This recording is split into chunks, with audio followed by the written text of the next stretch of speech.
नमस्कार दोस्तों, आप सभी लोगों का मेरे इस यूट्यूब चैनल पर बहुत बहुत स्वागत है। तो आज हम एक ऐसे टॉपिक पर चर्चा करेंगे जिसके बारे में आप लोगों को काफ़ी ज़्यादा जिज्ञासा है। और आज हम चर्चा करने वाले हैं ब्लैक फंगस के बारे में। ये जो है ये कोरोना के बाद एक बहुत गंभीर मुद्दा बन चुका है और हर व्यक्ति के लिए मन में ये बात होती है कि सर ये फंगस क्या है। फंगस बहुत सारे लोगों को समझ में नहीं आता क्योंकि हर व्यक्ति बायोलॉजी से नहीं होता है। बहुत सारे अलग अलग बच्चे जो हैं अलग अलग विषयों से पढ़ते हैं और सामान्यतः जो हमारे देश में समाज है वो इन सभी चीज़ों से थोड़ा सा अनभिज्ञ होता है। तो आज हम इसके बारे में पूरी चर्चा करने वाले हैं, तो अंत तक बने रहें। वीडियो को लाइक और शेयर जरूर करें, सब्सक्राइब तो आपने किया होगा। तो जो फंगस है, इस फंगस को इंग्लिश में फंगी भी कहा जाता है और फंजाई भी कहते हैं। ठीक है, इंग्लिश में फंगी भी कहते हैं, फंजाई भी कहा जाता है। और इसका जो सामान्य नाम है, जो देहाती नाम है, जो हमारे गांव का नाम है वो है फफूंद। क्या होता है भैया? फफूंद होता है ना, फफूंद होता है। अब आप कहेंगे कि सर ये क्या है फफूंद? तो याद रखें, ये जो फफूंद है, ये फफूंद पूर्णतः किसी भी पर्टिकुलर जीव की कैटेगरी में नहीं आता है। देखो, हमारे विश्व में जो बायोलॉजी का क्लासिफिकेशन है उसमें एक वर्ग है जंतु, जिसमें सारे जंतु आते हैं।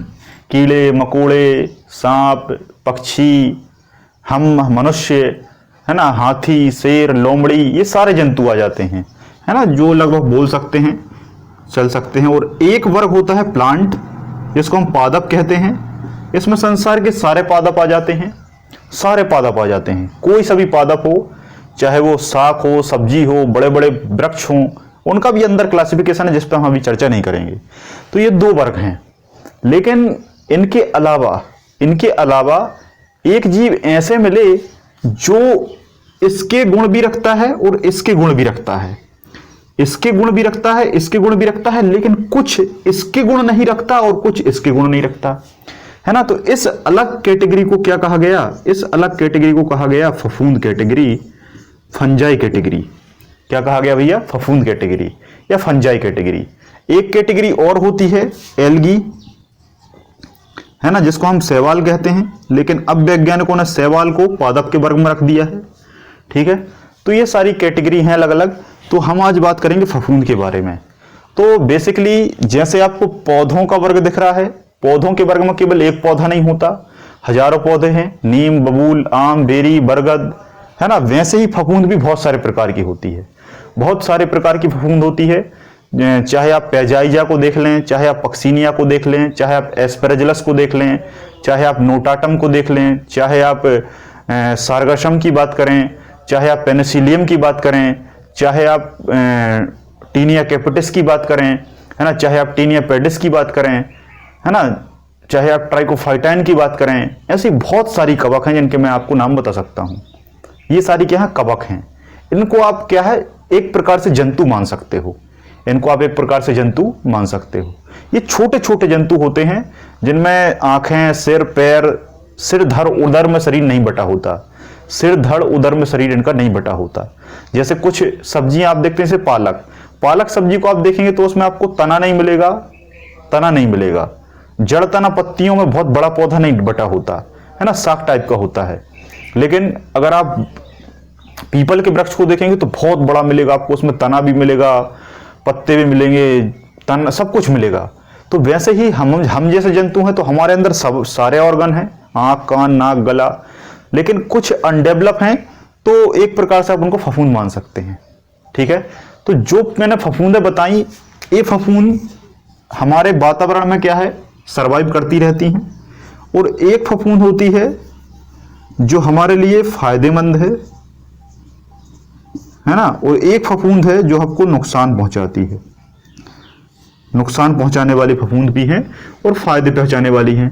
जो फायदे पहुंचाने वाली फफूंद हैं, ये इनका उपयोग काय में होता है? इनका उपयोग मेडिसिन में होता है, दवाइयों में होता है। देखिए, जो नुकसान पहुंचाने वाली हैं, ये हमारे शरीर में बीमारियां फैलाती हैं। क्या फैलाती हैं? ये बीमारियां फैलाती हैं। ठीक है, तो फफूंद का यही एक कारण है। फफूंद जो है, इसके अंदर क्लोरोफिल नहीं पाया जाता, इसके अंदर हरित लवक नहीं पाया जाता, हरित लवक नहीं पाया जाता। जैसे हम और पौधों में बेसिकली अंतर क्या है? हम जो है वो खुद खाना नहीं बना पाते, हम जो है खुद खाना नहीं बना पाते, बल्कि हमें डिपेंड रहना पड़ता है पौधों पर। गेहूं, चना, मसूर, है ना, चावल, मक्का, ज्वार, बाजरा, सब्जी, भाजी, इन सब चीज पे हम डिपेंड हैं। ये सब पौधे हैं। लेकिन कभी आपने किसी भी पौधे को खाना बनाते हुए नहीं देखा होगा कि भाई पौधा किसी की किचन में घुस के खाना बना रहा हो, या किसी कहीं से पौधा सब्जी लेके आ रहा हो, तेल लेके आ रहा हो, किराना लेके आ रहा हो, तो कभी ऐसा नहीं देखा होगा। पौधा कभी भी पौधा कभी भी किसी दूसरे पर डिपेंड नहीं होता, वो स्वयं खाना बनाता है। कैसे बनाता है ये सब मैं आपको पढ़ा चुका हूं, प्रकाश संश्लेषण क्या होता है सब डिटेल से। तो फंगी जो है, ये फंगी बेसिकली, इसमें क्लोरोफिल नहीं होता तो ये खाना नहीं बना पाती, इसमें हरित लवक नहीं होता तो ये खाना नहीं बना पाती। जब ये खाना नहीं बनाएगी तो स्वाभाविक सी बात है ये दूसरे जीवों पर आश्रित रहेगी। जैसे कोई जीव खाना नहीं बना पा रहा, जैसे मैं खाना नहीं बना पा रहा, तो मैं किसी दूसरे पर आश्रित रहूंगा।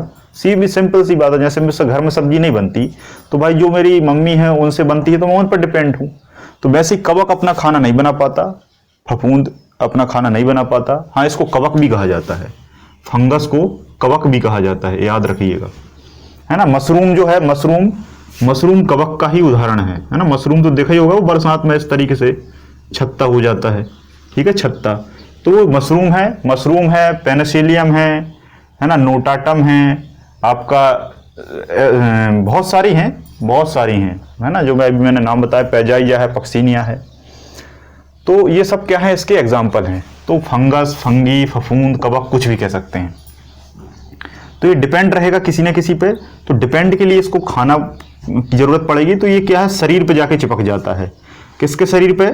मनुष्य के शरीर पे भी चिपक सकता है, मनुष्य के अलावा किसी और जीव पर भी चिपक सकता है। जीव नहीं मिलेगा तो पादप पर चिपक जाएगा, पादप नहीं मिलेगा तो खाना पर चिपक जाएगा। किसी न किसी पर खाना चिपक के अपना फूड प्राप्त कर लेगा, खाना प्राप्त कर लेगा और जीवन यापन करेगा।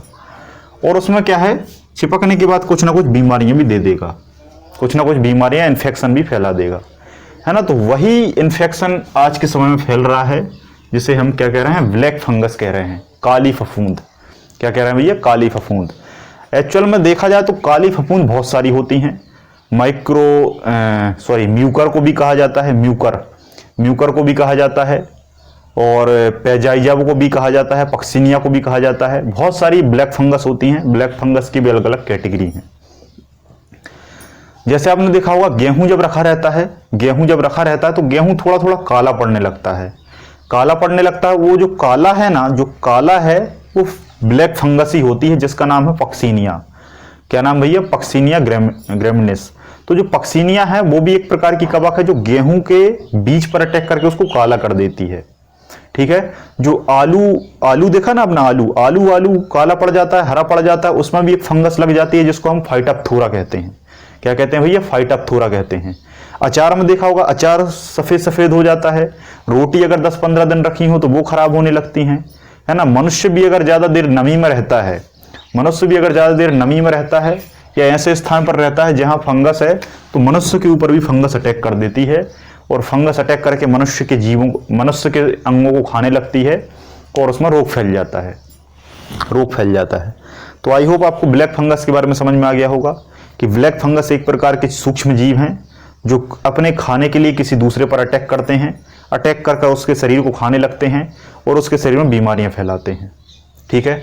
अब ये बीमारियां क्यों फैलाते हैं, तो भाई इनके अंदर कुछ ऐसे इनहिबिटर्स फैक्टर रहते हैं जो हमारी बॉडी को नुकसान पहुंचाते हैं। जैसे आपने देखा होगा, गंजापन है। जो गंजापन, देखो गंजापन अलग अलग कारणों से हो सकता है, लेकिन गंजापन जो है वो टीनिया कैपिटिस नामक फफूंद से होता है। एक फफूंद है जिसका नाम है टीनिया कैपिटिस। क्या नाम भैया, टीनिया कैपिटिस। तो टीनिया कैपिटिस अगर कहीं वातावरण में है, नमी वाले स्थान पर रहती है ज़्यादातर, और अगर आप वहां गए और वो आपसे चिपक गया, तो वो चिपक के आपके चेहरे पे चला जाएगा, और चेहरे पे जाके आपके बालों को गिरा देगा, और आपके बाल झड़ जाएंगे। तो गंजापन का मुख्य कारण क्या है, कवक होता है। और कौन सी कवक, टीनिया कैपिटिस। दाद हो गया, खाज हो गया, खुजली हो गया, ये इनके लिए ट्राइकोफाइटान होती है। और पाँव गलने लगते हैं, पैर गलने लगते हैं, उसके लिए आपका टीनिया पेडिस होता है। गेहूं के लिए मैंने बता ही दिया है आपको। तो ऐसी बहुत सारी फफूंद है। वैसे ही एक फफूंद जो म्यूकर है, म्यूकर की प्रजाति की फफूंद जो है वो आजकल आज के समय में एक्टिवेट हो चुकी है और ये मनुष्य के सीधे वायुमंडल, देखो अभी तक क्या हो रहा था, अभी तक जितनी भी फफूंद थी वो किसी न किसी ठोस माध्यम से मनुष्य के शरीर तक पहुंचती थी। जैसे मान लो अपने खाना, देखो खाना रखा है बहुत पुराना, 4-5 दिन की रोटी रखी आपने खा ली, तो वो फंगस आपके अंदर चला गया, आपको नुकसान पहुंचा दिया। आप नमी वाले स्थान पर काम कर रहे हैं, पानी वाले स्थान पर काम कर रहे हैं, कीचड़ में काम कर रहे हैं, खेतों में काम कर रहे हैं, तो खेत में फंगस होता है, फंगस ने आपको अटैक कर दिया। तो आप अभी डायरेक्टली किसी न किसी सोर्स से कनेक्ट थे, तब आपको रोग फैल रहा था। लेकिन अब जो ये वाला फंगस है, ये वाला फंगस हवा में मूव कर रहा है ना, जो वायुमंडल है आपका, इस वायुमंडल में मूव कर रहा है, और जिसके चलते ये सीधा वायु से हमारी नाक के द्वारा अंदर चला जाता है, और अंदर जाने के बाद जैसे ही अंदर पहुंचा तो आपकी ये नाक से जाकर ये लंग्स जो फेफड़े हैं इनमें इन्फेक्शन फैला देता है, और लंग्स में इन्फेक्शन फैलाने के बाद आपको सांस लेने में तकलीफ होने लगती है। उसके बाद ये नाक, देखो नाक जो है, ये जो नाक है ये हमारे पूरे सिर से जुड़ी होती है। नाक, कान, गला, नाक, कान, गला, आंखें, कान और दिमाग, ये सारी चीजें एक दूसरे से कनेक्टेड हैं। दिमाग, नाक, कान, गला और मुंह, ये सब एक दूसरे से यहाँ अंदर इस वाले क्षेत्र में ये कनेक्टेड हैं। तो जब भी इसमें एक में इन्फेक्शन होता है तो इन पूरी चीजों में इन्फेक्शन हो जाता है। तो ये फंगस जब नाक से जाती है तो फेफड़ों को इन्फेक्टेड करती है, उसके बाद फेफड़ों के बाद ये कान और नाक के हिस्से में, यहाँ चेहरे में और आंखों में आ जाती है, और आंखों में आ जाती है तो पूरी आंखें लाल पड़ रही हैं, इससे आंख लाल पड़ रही है, क्योंकि ये फंगस जाती है, फंगस जाते जाते जाते जाते आंख तक पहुंच जाती है, और आंख की जो मसल्स हैं, पेशियां हैं, वो काफ़ी कोमल होती हैं, लचीली होती हैं, उनको खाने का काम करने लगती है। और जैसी फंगस आंख की कोशिकाओं को खाती है, आंख की मसल्स को खाती है, मांस को खाती है, तो आंख लाल पड़ने लगती है, और लाल पड़ने के बाद आंख को निकालना पड़ता है। अगर आंख को निकालेंगे नहीं तो वो और आगे बढ़ता जाएगा और फिर दिमाग में पहुंच जाएगा, और दिमाग का जो आपका मांस है, मसल्स है, उसको भी खा जाएगा। तो जब दिमाग खा जाएगा तो फिर आपका शरीर कोई काम का नहीं बचेगा। आपके शरीर में कोई भी अंग नहीं है फिर भी आप जीवित रह सकते हैं, लेकिन दिमाग का एक भाग नहीं है तो आप 1 मिनट जीवित नहीं रह सकते। ठीक है, तो इसलिए अदर अंग को निकाल के अलग कर दिया जाता है। अब ये जो फंगस है, ये ब्लैक फंगस आज के समय में क्यों आया? इसका मुख्य कारण है कि अभी क्या है, एनवायरनमेंट पॉल्यूटेड है, और अभी कोरोना का समय चल रहा है। तो कोरोना के समय में क्या है कि कोरोना जो है वो अभी लगभग हर एक दूसरे व्यक्ति को है, हल्का फुल्का है लेकिन है। अभी जो हल्का फीवर चल रहा है, इस फीवर में भी कोरोना का हल्का स्ट्रेन है, लेकिन हमें समझ में नहीं आ रहा है। तो ये जब अंदर जा रहा है तो ये जो कोरोना का इन्फेक्शन है वो फेफड़ों में होता है, ये बात आप जानते ही हैं। फेफड़ों में होता है तो सांस लेने में तकलीफ, तो फेफड़े आपके कमजोर, फेफड़े जब आपके कमजोर हो रहे हैं तो ये नाक से जाके फेफड़ों में जाके अटैक कर दे रहा है।